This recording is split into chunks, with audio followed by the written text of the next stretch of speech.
de qué es lo que el presidente de la República va a ofrecer, principalmente en esas reuniones de negocios a donde suele ir, y qué le dice a los inversores que pueden venir a hacer en la República del Paraguay, Samu. Bueno, le dice, básicamente les ofrecen un paquete que es diseñado por Rediex, donde le dicen 9 razones por qué o por las cuales venir a invertir a Paraguay. Les voy a leer cuáles son las 9 razones y después hay 9 razones que no les cuenta el presidente, pero eso lo vamos a hacer después. 1. Dice, es un esquema tributario competitivo en la región. Les habla, por ejemplo, del impuesto al valor agregado, 10%, el famoso 10-10. Sí. Renta personal de 10%, impuesto a los dividendos también entre 8 o 10%. Después le dice que tenemos una creciente diversificación económica, ¿verdad? Paraguay ha diversificado su economía. Eso todavía es muy incipiente porque estamos todavía como muy dependientes de lo que ocurra con la ganadería y la agricultura. Pero lo que se vende es que se está diversificando. Ahora escuchamos, pero no juzgamos. Exacto. Sí. Después les habla de la disciplina fiscal, ¿verdad? Les habla de que nosotros tenemos la tasa de endeudamiento más baja de la región, junto con Chile. Eso es cierto, ahora Paraguay está más o menos en torno a 40%, pero hoy ya leíamos también en inicio ese 40% por nuestra capacidad de pago que representa también. Otra cosa que les dice también que hay incentivos fiscales, ¿verdad? La aceleración de procesos, les habla por ejemplo de la zona franca, la ley de la maquila, ¿verdad? La ley de alianza público-privada, es otro de los puntos. Les habla de que somos líderes en clima de negocios y se cita siempre ahí a Getulio Vargas, que durante 3 años citó a Paraguay como el país con mejores puntajes en clima de negocios. Número 7, les habla del bono demográfico, famoso que somos una población joven, ¿verdad? Promedio de edad más o menos entre 26, 27 años, ¿verdad? Está el rango. Les dice que Paraguay es una puerta de entrada al Mercosur, ¿verdad? Un mercado con más de 295 millones de habitantes. Y por último les habla de que Paraguay es un hub que está en una posición estratégica geográficamente en el medio de Sudamérica y que puede ser un espacio físico, digamos, desde donde se puedan hacer diversas inversiones y tener corta distancia a las principales capitales sudamericanas. Bueno, estos son los ejes del discurso que desarrolla el presidente de la República él mismo como encargado de nuestras relaciones exteriores. Y eso aparece en un documento, o sea, lo que yo estaba leyendo es el documento que se les entrega a los inversores. Bueno, ayer en el programa Políticamente Incorrecto estuvo el economista Barreto. César Barreto, exministro de Hacienda también. Exministro de Hacienda, conocedor, consultor, analista, y él hacía una reflexión con respecto a lo que Paraguay carece y lo que Santi Peña ofrece. Y escuchen parte de esa reflexión que le ofrecía al colega Luis Vareiro, que ayer retornó precisamente al programa Políticamente Incorrecto y hoy estará nuevamente en Va con Onda un poquito más tarde. Esto decía el economista César Barreto. Y las inversiones de capital requieren algún esquema de seguridad jurídica que a nosotros nos falta mucho. Nosotros necesitamos darle garantías a los inversionistas que van a poner mucho dinero en el país, en cualquier inversión que sea, digamos, ¿verdad?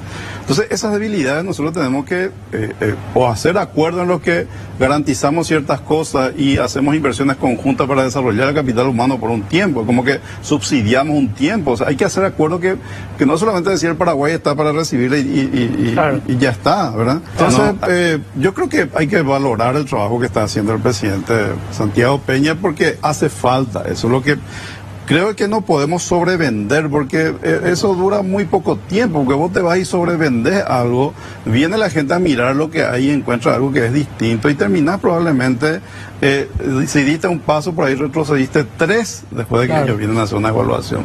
Yo preferiría ser sincero y decirles, esto es lo que tenemos, esto podemos comprometernos a hacer y hacer más realista la cosa, digamos, ¿no? Ir a ofrecer cosas que efectivamente el país no dispone ni tiene y difícilmente lo puede desarrollar a corto plazo, ¿no? Esa última reflexión, yo prefiero que seamos sinceros y no ofrecer cosas que no tenemos. ¿Qué de los 9 puntos que Santi Peña ofrece? Sometemos ya a revisión VAR, ponemos bajo la lupa. Acá el compañero Samuel Acosta nos va a dar la precisa.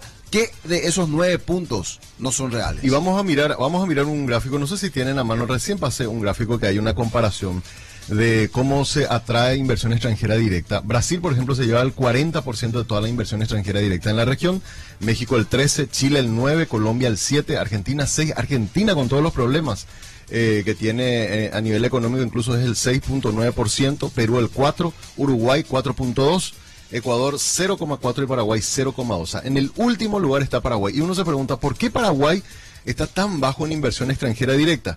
Y hay 9 puntos que no se les cuenta. Uno, no se les cuenta que Paraguay, o igual googleando lo van a saber, pero que Paraguay es el segundo de mayor corrupción en Sudamérica, ¿verdad? Y tiene debilidades, altas debilidades institucionales, incluso en las estadísticas siempre aparecemos en los primeros lugares en términos de corrupción. Dos, lo que decía César Barreto, la inseguridad jurídica, la falta de estabilidad en el marco legal y la debilidad en la protección de los derechos de la propiedad. Tiene graves problemas Paraguay en eso. Te doy un pequeño ejemplo nomás, Beto. Paraguay, cuando tuvo el salto más alto, llegamos más o menos cerca de 700 millones de dólares en inversión extranjera directa, fue cuando se instalaron las aceiteras en Paraguay, las grandes inversiones con capital de Estados Unidos, en el momento del boom de los commodities, y les cambiaron unos años después a esas aceiteras las reglas de juego en términos de poder de devolución del IVA, y ellos decían, che, nosotros hicimos todo esto porque teníamos digamos, un marco jurídico que era muy auspicioso, y al final nos cambiaron sobre la marcha, y ahora descendió drásticamente lo que es la molienda de granos de soja, ¿verdad? Sí. Que era para procesar la soja. Entonces la inseguridad jurídica, ese es un ejemplo nada más. Y hay muchos que es importantísimo. Que es importantísimo porque en realidad es una queja que viene ya hace varios años de estas empresas de capital extranjero. Deficiencia en infraestructura, lo de las rutas. Sí. No tenemos rutas en condiciones como para poder instalar una fábrica y que tenga rápidos accesos. Burocracia excesiva, ahí está la famosa coima, como para que avancen tus papeles. Muchas veces para abrir una empresa o para constituir una empresa se lleva muchísimo tiempo. Me decían a mí inversores brasileños, para abrir una cuenta corriente en un banco ya me miran casi como delincuente, ¿verdad? Me costó muchísimo abrir una cuenta corriente en un banco, en el sector privado, y también en el sector público también avanzar, por ejemplo, en los registros públicos. Es todo un dilema. Falta de diversificación de la economía, muy concentrado en la agricultura y la ganadería. Ahí está uno de los puntos que el presidente menciona en su discurso de presentación a inversores y que le tenemos aquí la contracara. Asimismo, bajos niveles de innovación, ¿verdad? Bajo nivel de desarrollo de tecnología. 7, mercado interno muy pequeño, con una población relativamente pequeña de bajo poder adquisitivo, uno de los más bajos de la región también, y que obviamente no es atractivo para las grandes inversiones que están pensadas para el mercado interno. Falta de mano de obra calificada.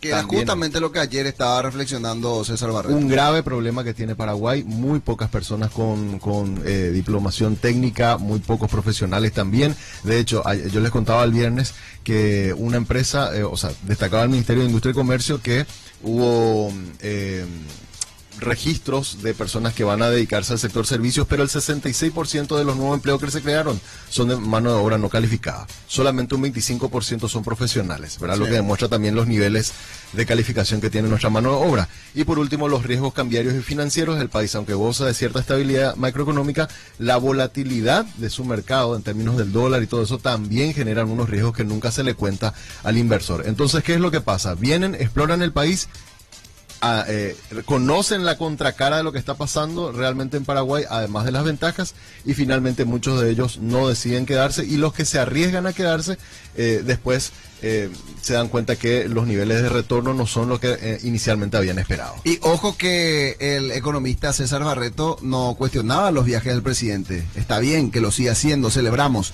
sino que lleve un discurso más realista. Y yo lo que cuestiono, y eso ya lo habíamos hablado, Beto, de que ese no es el trabajo del presidente. El presidente se está bajando siempre unos 2 o 3 niveles por debajo de lo que es su rol como mandatario. Ese es un trabajo de un ministro. Sí. Lo que en su momento hacía Leite, cuando él era ministro de Industria y Comercio, él encabezaba estas rondas de negocios, y después, si eventualmente le toca a un presidente, ya es para ir a cerrar algún acuerdo de gran envergadura, pero no es el presidente el que hace esa gestión de ir a hablar con los empresarios, sino es el ministro. Para eso está el canciller. Nosotros no lo estamos viendo al canciller liderando ese equipo de ir a vender al Paraguay, que ese en realidad es su rol. Bueno, pero si esto trae resultados, bienvenido sea, Sam. Hasta ahora por lo menos no hemos visto.